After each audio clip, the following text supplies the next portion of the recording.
পারিশ্রমিক পেয়ে জয়ে ফিরল দুর্বার রাজশাহী।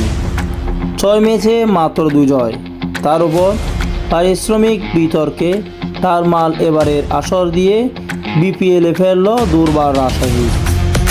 এই জুতে কয়েকদিন খবরের শিরোনামে থাকা প্যান্ডেজিটি জয়ে ফিরেছে। ব্যাটিং ব্যর্থতার আগের ম্যাচে তারা ঢাকা ক্যাপিটালসের কাছে হেরেছিল 149 রানের বড় ব্যবধানে। বোলিং নৈপুণ্য এনামুল হক বিজয়ের নেতৃত্বাধীন রাজশাহী 75 রানে সিলেট স্টার্সকে হারিয়েছে। চট্টগ্রাম জহুর আহমদ চৌধুরী স্টেডিয়ামে এই দিনের প্রথম ম্যাচে টস জিতে আগে ব্যাট করেন রাজশাহী। নির্ধারিত 20 ওভারে তারা 7 উইকেট হারিয়ে 184 রান সংগ্রহ করে। দলের পক্ষে রায়ান ভাল সর্বোচ্চ 41 এবং এনামুল হক বিজয় 32 রান করেছেন। লক্ষ্য তাড়ায় 17.3 ওভারে 119 রানে গুটিয়ে যায় সিলেট।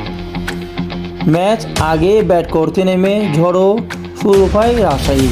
এরপর মাঝে 3-1 ওভারে 29 রানে তারা প্রথম উইকেট হারিয়ে বসে। 14 বলে 2 ছক্কায় 19 রান করেছেন রাজশাহীর পাকিস্তানি ওপেনার মোহাম্মদ হারিস।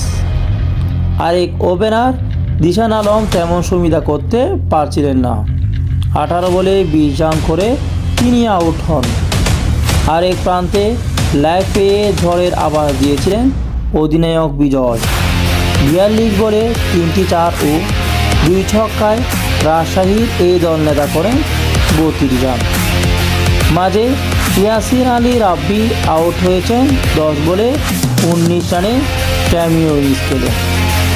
আরেক প্রান্তে আঁকড়ে রাখা রায়ান বাল 27 বলে 1টি 4 ও 4 ছক্কায় 41 রান করলে লড়াকু পুঁজি পেয়ে যায় রাজশাহী। বিপরীতে সিলেট স্টার্সের পক্ষে রোয়েল মিয়া সর্বোচ্চ 3, নাহিদুল ইসলাম ও নিয়াউজ্জামান 2টি করে উইকেট শিকার করেছেন। লক্ষ্য তাড়ায় সিলেটের দলীয় মাত্র 13 রানে 2 ওপেনারকে হারিয়ে ফেলে। ফর্মহীনতার মাঝে কয়েক ম্যাচ একাদশের বাইরে থাকা পল স্টার্লিং গত ম্যাচেও 0 রান করেন। আজ ফিরলেন মাত্র 4 রান করে। ব্যক্তিগত মাত্র 4 রানেও আউট হন রনিও। তৃতীয় উইকেটের জুটিতে 58 রান যোগ করেন জাকির হাসান ও জস মুন্সি। এখনও পর্যন্ত আসরে সর্বোচ্চ রান সংগ্রহ জাকির। 28 বলে 4টি 4 ও 2 ছক্কায় 19 রানের ইনিংস খেলেন।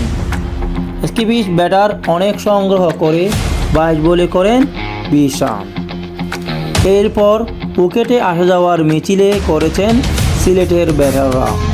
শেষ দিকে জাকের আলীর 3 ছক্কায় ব্যবধান কমিয়েছিল কেবল।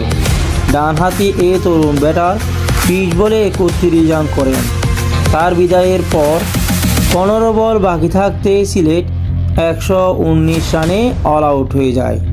রাজশাহীর পক্ষে সর্বোচ্চ 3 উইকেট নিয়েছেন সান্নামুল ইসলাম।